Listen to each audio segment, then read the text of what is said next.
Saudara-saudari yang terkasih dalam Tuhan kita Yesus Kristus, selamat berjumpa dalam Renungan Provinsi MSC Indonesia hari ini, Sabtu 19 Agustus 2023. Kita akan merenungkan perikop Injil Matius bab 19 ayat 13 sampai 15. Saudara-saudariku yang terkasih, dalam kehidupan ini, semua orang merindukan kedamaian, ketentraman, kerukunan, sukacita, kegembiraan, dan kebahagiaan hidup. Jiwa manusia mendambakan itu semua, dan itu semua kita bisa temukan di dalam relasi kita dengan Tuhan.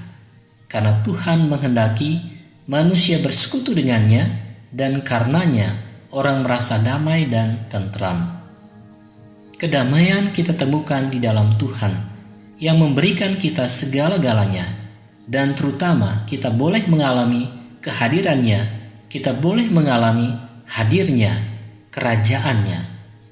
Dalam Injil hari ini Yesus berkata, "Biarkanlah anak-anak itu, jangan halang-halangi mereka datang kepadaku, sebab orang-orang yang seperti inilah yang memiliki kerajaan surga." Matius bab 19 ayat 14. Tuhan menginginkan agar umatnya mengalami kerajaan surga atau kerajaan Allah yang bukan saja akan dialami saat kita bertemu dengan Dia di surga kelak, tetapi kerajaan Allah itu juga kita alami saat ini di bumi ini. Dan yang menjadi ukuran bahwa kita mengalami kerajaannya bukanlah dari banyaknya harta yang kita miliki, seperti uang, mobil mewah, atau rumah mewah, atau tingginya jabatan dan kedudukan kita dalam masyarakat. Seperti yang dikatakan oleh Rasul Paulus, sebab kerajaan Allah bukanlah soal makanan dan minuman, tetapi soal kebenaran, damai sejahtera dan sukacita oleh Roh Kudus. Roma bab 14 ayat 17. Sehingga mengalami kerajaan Allah berarti dalam hidup kita ada sukacita, ketenangan, damai sejahtera. Saudara-saudariku yang terkasih, bagaimana caranya agar kita bisa mengalami kerajaannya? Yesus menekankan bahwa orang-orang yang seperti anak-anak inilah yang memiliki kerajaan Allah.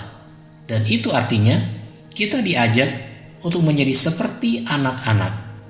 Bagaimana caranya menjadi seperti anak-anak?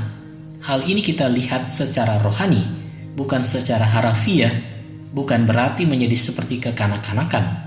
Hal ini lebih menyangkut sikap kita untuk menyambut kerajaan surga adalah sikap seperti anak-anak yang merasa tidak berdaya tanpa Tuhan, yang percaya penuh kepada Tuhan, yang bersandar dan mengandalkan Tuhan di dalam kehidupan ini. Menjadi seperti anak-anak dalam sikap yang sederhana dan polos, mudah untuk diajar dan terbuka, mudah untuk melupakan dan memaafkan, serta sekali lagi percaya penuh kepada Bapa di surga. Demikian yang dimaksudkan menjadi seperti anak-anak secara rohani di dalam sikap iman. Pertanyaannya adalah, bersediakah kita menjadi seperti anak-anak yang merasa tidak berdaya tanpa Tuhan, yang miskin dan yang menggantungkan hidup kepada Tuhan, yang merasa tidak kuat berdiri atas kaki sendiri, dan yang merasa tidak mampu menolong diri sendiri, dan olehnya sungguh sangat membutuhkan bantuan dan pertolongan Tuhan. Kita diajak, marilah kita semakin bertumbuh di dalam iman yang teguh kepada Tuhan, yang percaya penuh kepada penyelenggaraannya, dan berbuah di dalam tindakan kita, sehingga damai dan sukacita kita alami di dalam kehidupan ini. Amin.